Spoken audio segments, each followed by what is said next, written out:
Cool truckings.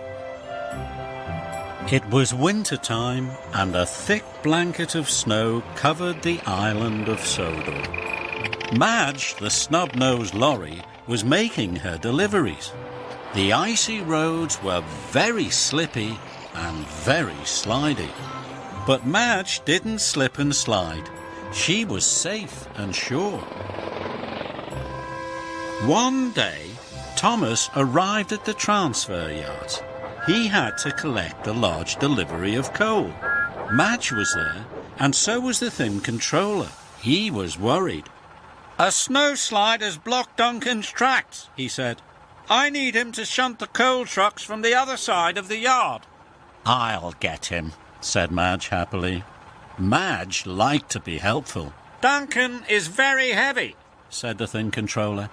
"Don't worry, sir," said Madge. "I'll bring him here in no time." And she raced away.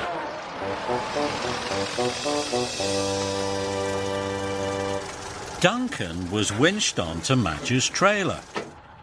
Duncan was very heavy, but Madge was sure she could pull him.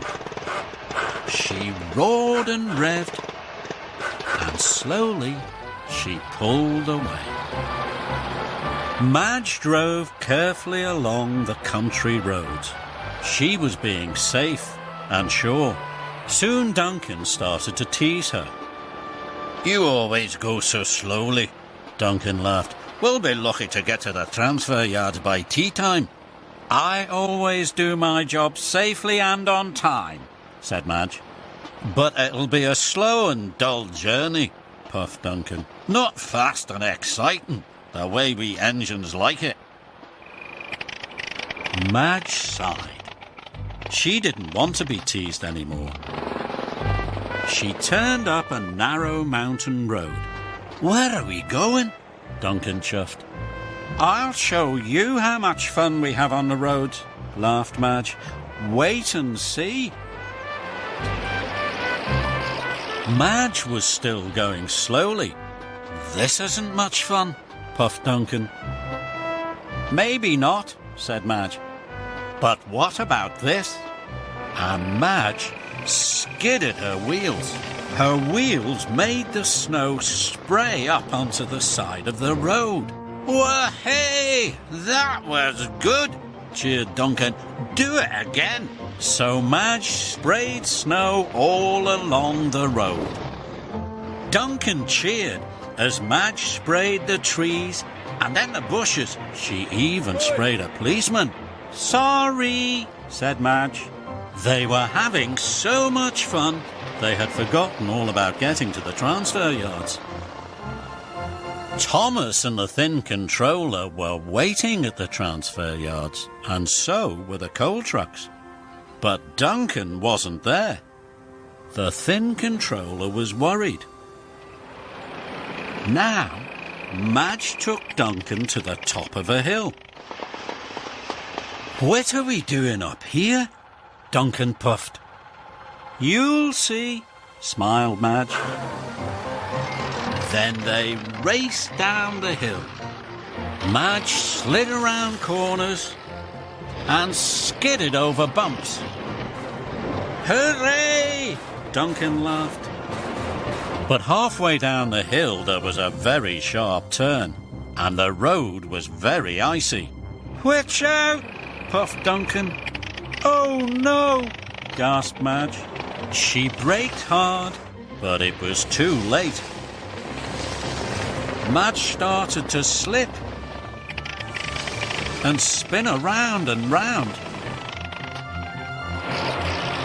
They crashed through a snowbank. "But my boiler!" cried Duncan.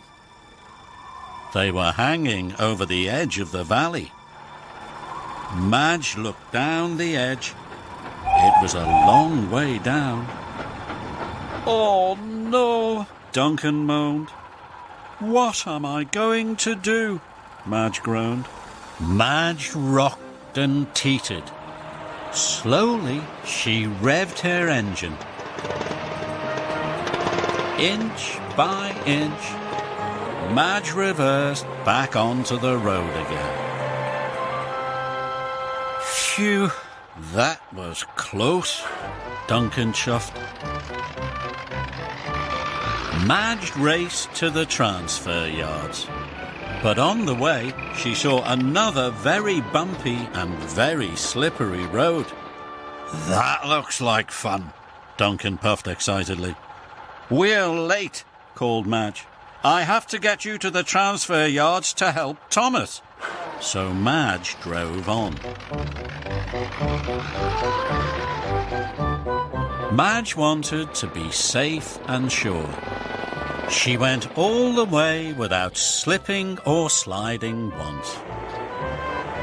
Duncan was disappointed, but he knew Madge was right. He had work to do.